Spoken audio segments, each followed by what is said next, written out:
결혼 35년 만에 저는 처음으로 다른 남자의 손을 잡았습니다. 그의 손은 따뜻했고 제 심장은 미친 듯이 뛰었습니다.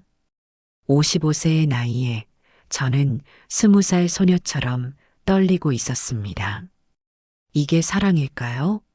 아니면 오래된 결혼 생활에 지친 여자의 일탈일까요? 그 일이 시작된 건 석 달 전이었습니다. 남편의 흰 셔츠에 찍힌 선명한 립스틱 자국을 발견한 날부터였죠. 아니, 어쩌면 그보다 훨씬 전부터였는지도 모릅니다.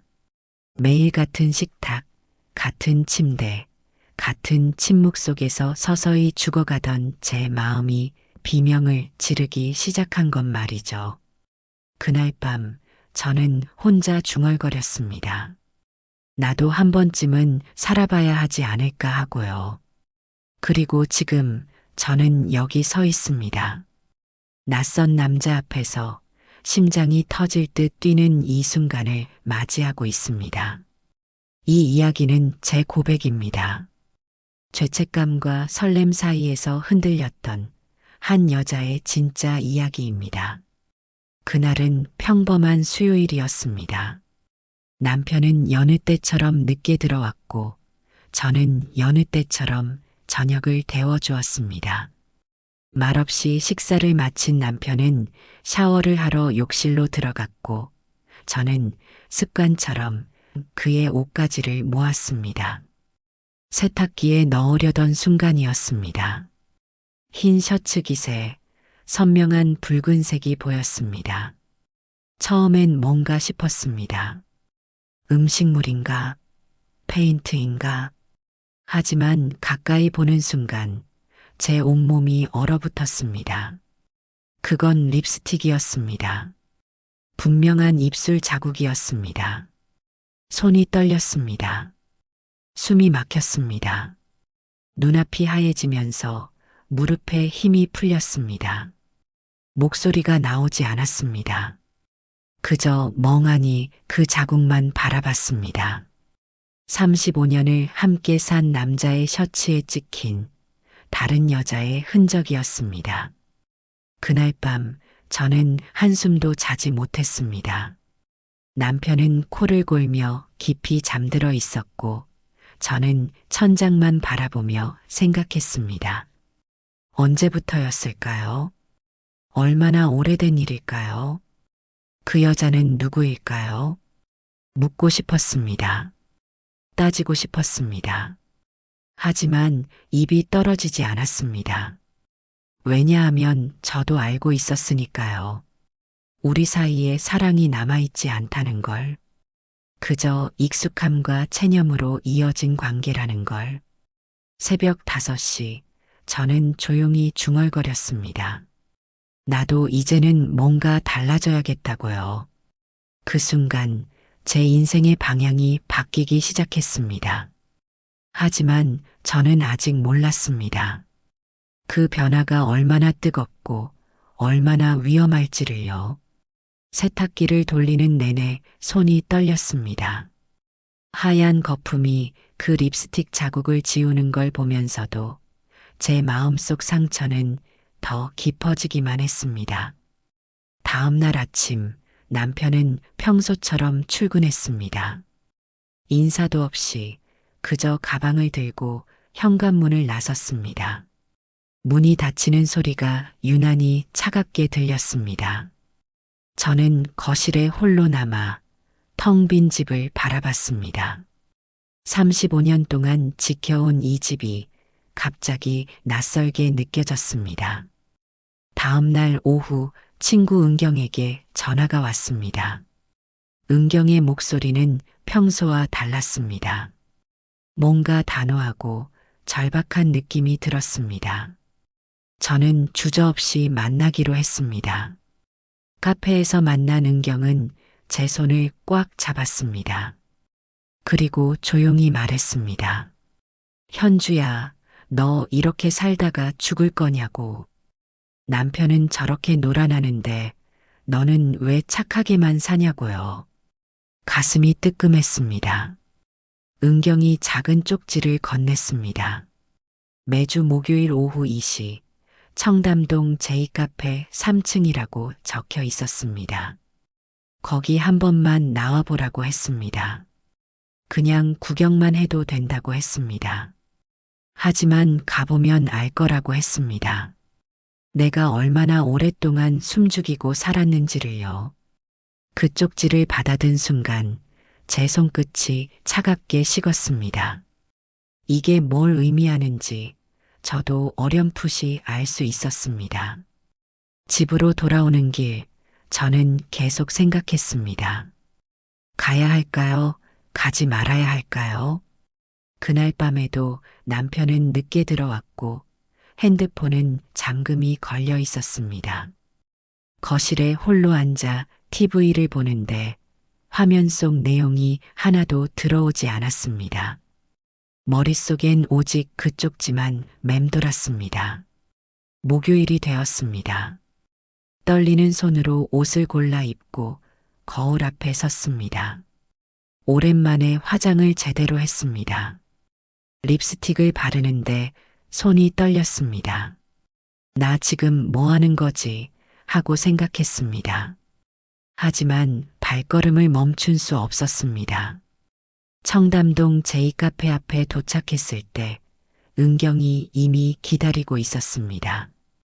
긴장하지 말라고 했습니다. 그냥 편하게 있으면 된다고요. 3층으로 올라가는 계단을 오르는데 심장이 쿵쾅거렸습니다. 마치 금지된 문을 여는 것 같았습니다.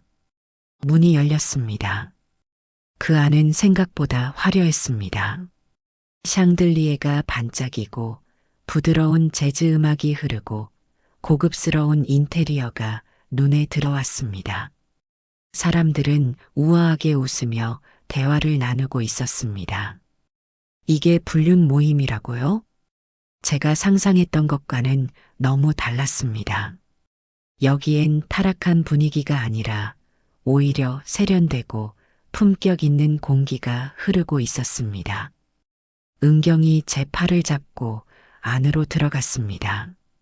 몇몇 사람들에게 저를 소개했습니다. 자신의 친구 현주라고 오랜만에 좀 살아보려는 중이라고요. 몇몇 사람들이 고개를 끄덕이며 환영의 미소를 지었습니다. 그 순간 제 시선이 한 남자에게 꽂혔습니다. 회색 셔츠를 입은 단정한 인상의 남자. 그는 조용히 저를 바라보고 있었습니다. 그 남자는 천천히 일어나 제게 다가왔습니다. 김민혁이라고 자신을 소개했습니다. 목소리가 낮고 부드러웠습니다. 악수를 청하는 그의 손은 따뜻했고 저는 순간 당황해서 손을 내밀었습니다. 그의 손을 잡는 순간 이상한 전율이 흘렀습니다. 오래된 기억 속 어디선가 느꼈던 그런 떨림이었습니다. 처음 오셨냐고 물었습니다. 편하게 계시라고 했습니다. 그는 미소를 지으며 자리로 돌아갔고 저는 은경 옆에 앉았습니다. 가슴이 두근거렸습니다. 왜 이렇게 떨리는지 알 수 없었습니다. 모임은 생각보다 조용하고 품위 있게 진행되었습니다. 사람들은 각자의 이야기를 나누고 가벼운 농담을 주고받았습니다. 누구도 노골적이지 않았고 모두가 예의를 지켰습니다. 그저 외로운 사람들이 모여 서로의 공허함을 나누는 자리처럼 보였습니다. 1시간쯤 지났을까요? 민혁이 제 옆에 앉았습니다. 어떠냐고 물었습니다. 생각했던 것과 다르죠? 라고 물었습니다. 네, 솔직히 좀 놀랐다고 대답했습니다. 그가 조용히 웃었습니다. 다들 그렇다고 했습니다. 처음엔 죄책감과 호기심 사이에서 망설인다고요. 하지만 여기 오는 사람들은 다 이유가 있다고 했습니다. 무슨 이유냐고 묻자 외로움이라고 했습니다. 결혼 생활이 주는 외로움. 그게 얼마나 깊은지 겪어본 사람만 안다고요. 그의 말이 가슴을 찔렀습니다. 외로움. 맞았습니다. 저는 오랫동안 외로웠습니다. 민혁 씨도 그런가요? 라고 물었습니다. 그가 잠시 멈칫하더니 고개를 끄덕였습니다. 자신도 결혼한 지 28년 됐다고 했습니다. 아내는 좋은 사람이라고 했습니다. 하지만 서로를 사랑하지 않아 얼마 전 갈라섰다고 했습니다. 이젠 과거 일이라고요. 그 말에 제 눈시울이 뜨거워졌습니다. 누군가 제 마음을 정확히 표현해 준 것 같았습니다. 모임이 끝나고 은경과 함께 카페를 나섰습니다. 밖은 어둑해지고 있었고 가로등 불빛이 하나둘 켜졌습니다. 어땠냐고 은경이 물었습니다. 생각보다 평범한 사람들이더라고 대답했습니다. 은경이 제 어깨를 두드렸습니다. 그렇다고 했습니다. 다들 나처럼 지친 사람들이라고. 여기서 위로받고 조금씩 살아나는 거라고요. 집으로 돌아오는 길, 저는 계속 민혁을 생각했습니다.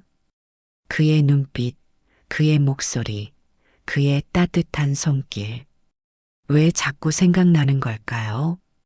현관문을 열고 들어서니 남편은 소파에서 TV를 보고 있었습니다. 어디 갔다 왔냐고 물었습니다. 은경이 만났다고 대답했습니다. 남편은 대답도 없이 계속 TV만 봤습니다.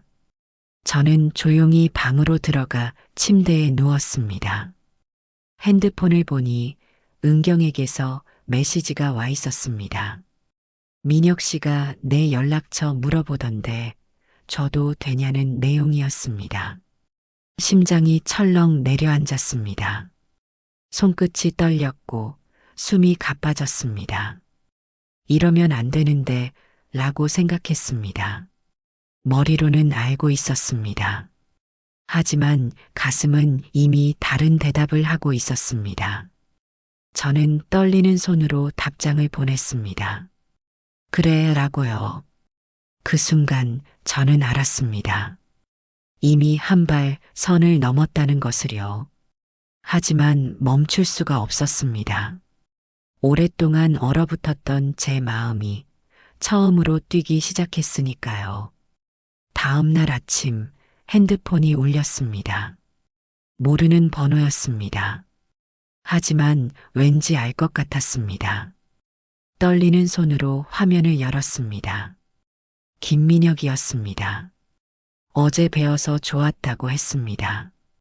혹시 오늘 시간 되면 커피 한 잔 어떠냐고 물었습니다. 심장이 미친 듯이 뛰었습니다. 안 돼, 이러면 안 돼, 라고 생각했습니다. 머리로는 거절해야 한다고 외쳤습니다. 하지만 손가락은 이미 답장을 쓰고 있었습니다. 좋다고 몇 시에 볼까요? 라고요. 오후 3시, 어제 그 카페 1층에서 보자고 했습니다. 알겠다고 답했습니다. 메시지를 보내고 나니 온몸에 힘이 빠졌습니다. 나 지금 뭐 하는 거지? 하고 생각했습니다. 하지만 동시에 오랜만에 느껴지는 설렘이 있었습니다. 마치 첫사랑을 기다리는 소녀처럼 가슴이 두근거렸습니다. 오후 3시 거울 앞에 서서 여러 번 옷을 갈아입었습니다. 화장도 지우고 다시 했습니다. 향수도 뿌렸습니다. 마치 데이트를 준비하는 것처럼요. 이러면 안 되는데 라고 계속 되뇌었지만 멈출 수 없었습니다. 카페에 도착하니 민혁이 이미 창가 자리에 앉아 있었습니다. 그는 저를 보자 일어나 미소 지었습니다. 커피를 주문하고 우리는 마주 앉았습니다. 처음엔 어색했습니다. 무슨 말을 해야 할지 몰랐습니다. 하지만 민혁은 자연스럽게 대화를 이끌었습니다. 어제 처음 봤을 때 느꼈다고 했습니다. 많이 힘드셨을 거라고요. 그게 보였냐고 물었습니다. 눈빛이 말해줬다고 했습니다. 자신도 그랬다고 했습니다. 오랫동안 혼자 아파하면서 아무에게도 말하지 못했다고요. 그의 말에 제 눈가가 뜨거워졌습니다. 맞다고 했습니다. 저 정말 외로웠다고. 너무 오랫동안. 민혁이 조용히 제 손을 덮었습니다. 따뜻한 손길이었습니다. 이제 혼자가 아니라고 했습니다. 그 순간 눈물이 흘렀습니다. 억눌렀던 감정들이 한꺼번에 터져 나왔습니다. 민혁은 말없이 티슈를 건네주며 제 손을 잡아주었습니다. 그의 손은 따뜻했고 저는 그 온기에 기댔습니다. 1시간쯤 이야기를 나눴을까요? 우리는 서로의 아픔을 나누고 외로움을 나눴습니다. 헤어질 시간이 되었을 때 민혁이 물었습니다. 다음 주에 또 볼 수 있겠냐고요.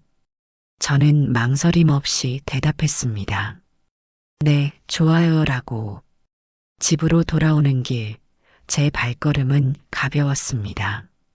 오랜만에 느껴지는 행복이었습니다. 하지만 현관문을 열고 들어서는 순간 죄책감이 밀려왔습니다. 남편이 소파에 앉아 있었습니다. 어디 갔다 왔냐고 물었습니다. 친구 만났다고 대답했습니다. 거짓말이었습니다. 그 순간 가슴이 아팠습니다. 하지만 동시에 민혁의 따뜻한 손길이 생각났습니다. 그 떨림이, 그 설렘이 생각났습니다. 그날 밤 저는 혼자 중얼거렸습니다.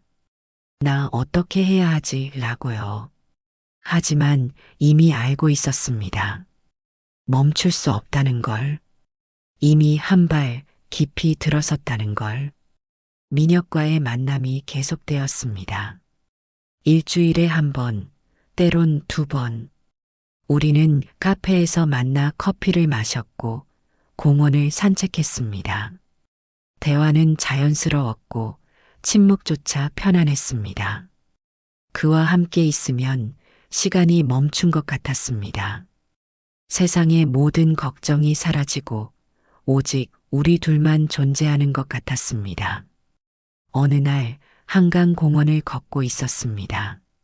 저녁 노을이 강물 위로 반짝이고 시원한 바람이 불었습니다. 민혁이 걸음을 멈추고 강을 바라봤습니다. 저도 그의 옆에 섰습니다. 현주 씨 하고 그가 조용히 불렀습니다. 네 라고 대답했습니다. 민혁이 천천히 고개를 돌려 저를 바라봤습니다. 그의 눈빛이 깊었습니다. 그 속엔 뭔가 말하고 싶은 게 가득 차 있었습니다. 저도 그를 바라봤습니다. 심장이 빠르게 뛰었습니다. 그가 조심스럽게 제 손을 잡았습니다. 손끝에서 전해지는 온기가 뜨거웠습니다. 그 순간 모든 게 멈췄습니다. 노을도 바람도 강물도 멈춘 것 같았습니다. 오직 우리 둘만이 그 시간 속에 존재했습니다. 민혁이 한 발 가까이 다가왔습니다. 제 심장은 터질 듯 뛰었습니다. 안 돼, 이러면 안 돼, 라고 머릿속에서 외쳤습니다. 하지만 몸은 움직이지 않았습니다. 그저 그를 바라보고만 있었습니다. 민혁의 얼굴이 점점 가까워졌습니다. 그의 숨결이 느껴졌습니다. 몸이 떨렸고 제 눈이 저절로 감겼습니다. 그의 입술이 제 이마에 닿았습니다. 부드럽고 따뜻한 감촉이었습니다. 짧은 순간이었지만 그 온기는 오래도록 남았습니다. 눈을 뜨니 민혁이 저를 바라보고 있었습니다. 그의 눈빛엔 미안함과 그리움이 섞여 있었습니다. 우리는 아무 말도 하지 않았습니다. 그저 손을 잡은 채 노을을 바라봤습니다. 그날 밤 집으로 돌아온 저는 거울 앞에 섰습니다. 거울 속 제 얼굴이 낯설었습니다. 볼이 붉게 물들어 있었고 눈빛이 반짝이고 있었습니다. 마치 사랑에 빠진 소녀 같았습니다. 손으로 이마를 만졌습니다. 민혁의 입술이 닿았던 그곳을 아직도 그 온기가 남아있는 것 같았습니다. 침대에 누워서도 잠이 오지 않았습니다. 눈을 감으면 민혁의 얼굴이 떠올랐고 그의 따뜻한 손길이 생각났습니다. 옆에서 남편이 코를 골며 자고 있었습니다. 하지만 제 마음은 이미 다른 곳을 향하고 있었습니다. 죄책감이 밀려왔습니다. 가슴이 아팠습니다. 하지만 동시에 오랜만에 느껴지는 설렘이 있었습니다. 살아있음을 느끼는 감각이 있었습니다. 저는 조용히 중얼거렸습니다. 이게 사랑일까라고요. 답은 알 수 없었습니다. 하지만 한 가지는 확실했습니다. 이제 돌아갈 수 없다는 것. 이미 너무 깊이 들어왔다는 것. 민혁과의 만남이 2달째 접어들었습니다. 우리는 점점 더 가까워졌고 만남의 횟수도 늘어났습니다. 이제 그 없이는 하루를 견디기 힘들 정도가 되었습니다. 하지만 동시에 죄책감도 커져갔습니다. 남편을 볼 때마다 가슴이 아팠습니다. 거짓말을 할 때마다 입술이 떨렸습니다. 밤마다 눈을 뜨면 제가 무슨 짓을 하고 있는지 생각하게 되었습니다. 어느 날 저녁 남편이 의외의 말을 했습니다. 현주야 라고 불렀습니다. 왜? 라고 대답했습니다. 남편이 TV에서 눈을 떼고 저를 바라봤습니다. 오랜만에 마주보는 눈빛이었습니다. 요즘 뭔가 달라 보인다고 했습니다. 표정이 밝아진 것 같다고요. 심장이 철렁 내려앉았습니다. 그냥 운동 다니기 시작해서 그런가 봐 라고 거짓말을 했습니다. 남편이 고개를 끄덕이며 다시 TV를 봤습니다. 하지만 그 짧은 순간 저는 무너질 뻔했습니다. 그날 밤 저는 오랫동안 잠들지 못했습니다. 이대로 계속 갈 수 있을까요? 언젠가 들킬까요? 그때는 어떻게 될까요? 수많은 생각이 머릿속을 채웠습니다. 다음 날 민혁을 만났습니다. 평소처럼 카페에서 만나기로 했습니다. 하지만 그날의 저는 달랐습니다. 마음이 무겁고 표정이 어두웠습니다. 민혁이 알아챘습니다. 무슨 일 있냐고 물었습니다. 저는 한참을 망설이다가 천천히 입을 열었습니다. 민혁 씨라고 불렀습니다. 우리 이러면 안 되는 거 아닐까요? 라고 물었습니다. 민혁의 얼굴이 굳어졌습니다. 그도 알고 있었던 겁니다. 언젠가 이 순간이 올 거라는 걸요. 그가 조용히 제 손을 잡았습니다. 알고 있다고 했습니다. 자신도 매일 밤 생각한다고 했습니다. 하지만 멈출 수가 없다고 했습니다. 현주 씨가 없으면 살 수가 없다고 했습니다. 그 말에 제 눈에서 눈물이 흘렀습니다. 저도 그랬습니다. 민혁 씨가 없으면 하루를 견딜 수가 없었습니다.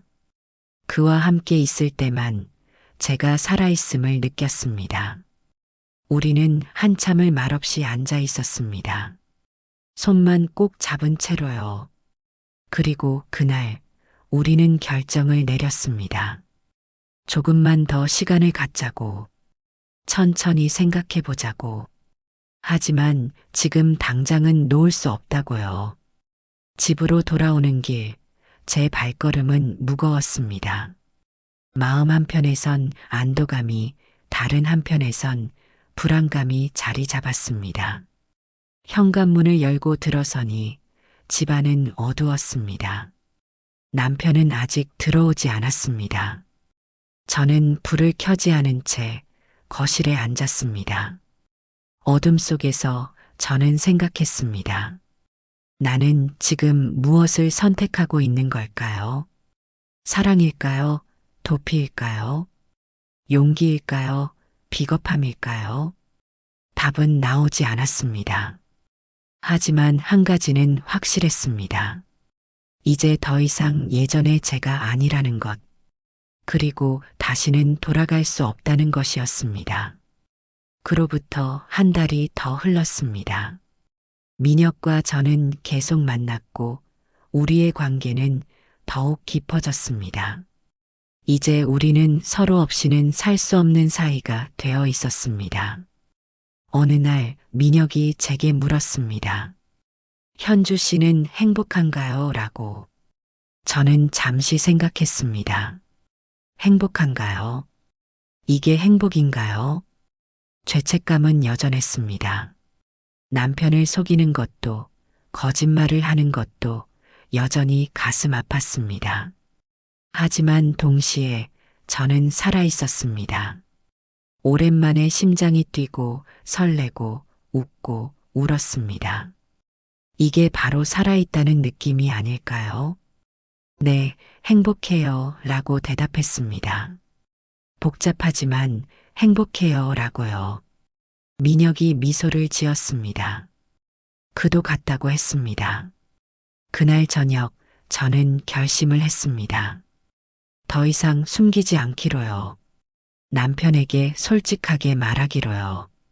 제 마음이 이미 떠났다고, 더 이상 이 결혼 생활을 이어갈 수 없다고요. 무서웠습니다. 두려웠습니다. 하지만 해야 했습니다. 그날 밤 남편이 집에 들어왔습니다. 저는 거실 소파에 앉아 기다리고 있었습니다. 남편이 의아한 표정으로 저를 바라봤습니다. 앉아요 라고 말했습니다. 할 얘기가 있어요 라고요. 남편이 천천히 소파에 앉았습니다. 제 떨리는 목소리를 듣고 무언가 심각하다는 걸 눈치챈 것 같았습니다. 저는 천천히 입을 열었습니다. 더 이상 이렇게 살 수 없다고 했습니다. 우리가 서로를 사랑하지 않는다는 걸 이미 오래전에 알고 있었다고 했습니다. 남편의 얼굴이 굳어졌습니다. 하지만 놀라지는 않았습니다. 아마 그도 알고 있었던 것 같았습니다. 한참의 침묵이 흘렀습니다. 그리고 남편이 조용히 물었습니다. 다른 사람이 있냐고요. 저는 망설였습니다. 거짓말을 할까? 솔직하게 말할까? 하지만 이미 결심했습니다. 더 이상 숨기지 않기로요. 응, 이라고 대답했습니다. 있어, 라고요. 남편의 눈빛이 흔들렸습니다. 분노도 슬픔도 배신감도 그 속에 담겨 있었습니다. 하지만 동시에 체념도 보였습니다. 마치 예상했다는 듯이요. 그날 밤 우리는 오랫동안 이야기를 나눴습니다. 35년 동안 쌓인 감정들이 한꺼번에 쏟아져 나왔습니다. 원망도 후회도 미안함도 모두 말했습니다. 그리고 새벽이 되어서야 우리는 결론을 냈습니다. 이혼하기로요. 서로를 위해서 이제는 놓아주기로요. 눈물이 흘렀습니다. 남편도 저도 울었습니다. 35년의 세월이 무너지는 순간이었습니다.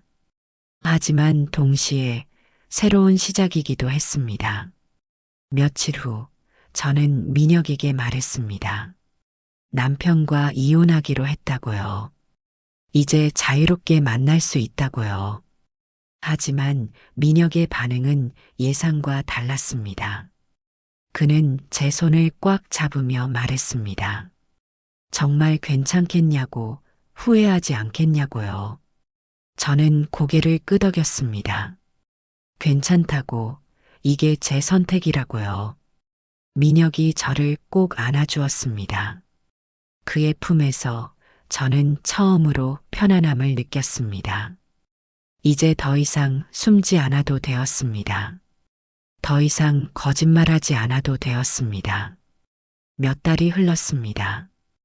이혼 절차는 생각보다 순조로웠습니다. 서로 원했기에 복잡하지 않았습니다. 새 집으로 이사했습니다. 작지만 아늑한 곳이었습니다. 민혁과의 관계도 공개적으로 이어갔습니다. 이제 우리는 떳떳하게 만날 수 있었습니다. 어느 날 저녁 새 집 발코니에 서서 야경을 바라봤습니다.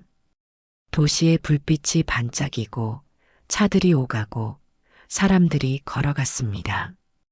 55세의 나이에 저는 새로운 삶을 시작했습니다. 두렵기도 했고 설레기도 했습니다. 앞으로 어떻게 될지 알 수 없었습니다. 민혁과 영원히 함께할 수 있을지도 몰랐습니다. 어쩌면 또 다른 외로움이 찾아올지도 몰랐습니다. 하지만 한 가지는 확실했습니다. 저는 이제 제 자신을 위해 살기로 했습니다. 더 이상 숨지 않고 더 이상 죽은 듯이 살지 않기로요. 핸드폰이 울렸습니다. 민혁이었습니다. 저는 미소를 지으며 전화를 받았습니다. 여보세요 라고 말했습니다. 그의 따뜻한 목소리가 들렸습니다. 그 목소리를 들으며 저는 생각했습니다. 이게 사랑일까요? 일탈일까요? 용기일까요? 이기심일까요? 아직도 답은 모르겠습니다. 하지만 이것만은 확실합니다. 저는 지금 살아 있습니다. 그리고 그것만으로도 충분했습니다. 밤하늘의 별을 바라보며 저는 조용히 중얼거렸습니다. 이제 나 자신을 위해 살아갈 거야 라고요. 바람이 불었습니다. 차갑지만 상쾌한 바람이었습니다. 새로운 시작을 축복하는 바람 같았습니다. 저는 눈을 감고 그 바람을 온몸으로 느꼈습니다. 55세의 새로운 인생이 지금 이 순간부터 시작되고 있었습니다.